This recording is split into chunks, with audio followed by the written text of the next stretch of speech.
നിയമസഭയിൽ സംസ്ഥാന സർക്കാർ അവതരിപ്പിച്ച ധവളപത്രത്തിലെ ജനവിരുദ്ധ ശുപാർശകൾ തള്ളിക്കളയണമെന്നാവശ്യപ്പെട്ട് federation of employees and teachers organisation Palakkad പ്രകടനം നടത്തി.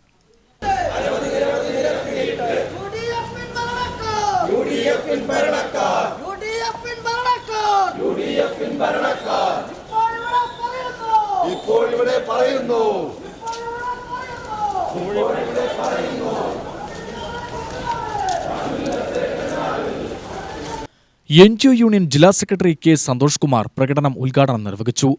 ഈ സംസ്ഥാനത്തെ വികസനക്ഷേമ പ്രവർത്തനങ്ങൾ എങ്ങനെയാണ് മുന്നോട്ട് കൊണ്ടുപോവുക എന്നാണ് സർക്കാരുകൾ ആലോചിക്കുക. എന്നാൽ ഇവിടെ ആ വികസനക്ഷേമ പ്രവർത്തനങ്ങൾ എങ്ങനെയാണ് തടയിടാൻ വേണ്ടി കഴിയുക? ആ വികസനക്ഷേമ പ്രവർത്തനങ്ങളുടെ മറവിൽ സർക്കാർ ജീവനക്കാരുടെ ഉൾപ്പെടെയുള്ള ആനുകൂല്യങ്ങൾ മുൻകാലങ്ങളെ പോലെ തന്നെ എങ്ങനെയാണ് കവർന്നെടുക്കാൻ വേണ്ടി കഴിയുക? ഇതാണ് ഇപ്പൊ സർക്കാർ നോക്കിക്കൊണ്ടിരിക്കുന്നത്.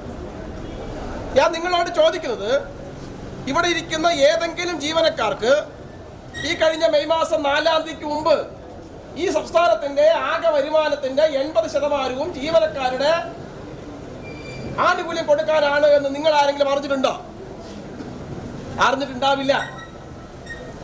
എന്നാൽ അങ്ങനെ ഇരിക്കെ തന്നെ ജീവനക്കാരുടെ ഉൾപ്പെടെയുള്ള ആനുകൂല്യങ്ങൾ സംരക്ഷിക്കുന്നതിന് വേണ്ടിയാണ് കഴിഞ്ഞ 10 വർഷവും ഇവിടെ സംസ്ഥാനത്ത് അധികാരത്തിലിരിക്കുന്ന സംസ്ഥാന സർക്കാർ തയ്യാറായിട്ടുള്ളത്. ഓർഗനൈസേഷൻ ജില്ലാ പ്രസിഡന്റ് കെ അജില അധ്യക്ഷത വഹിച്ചു.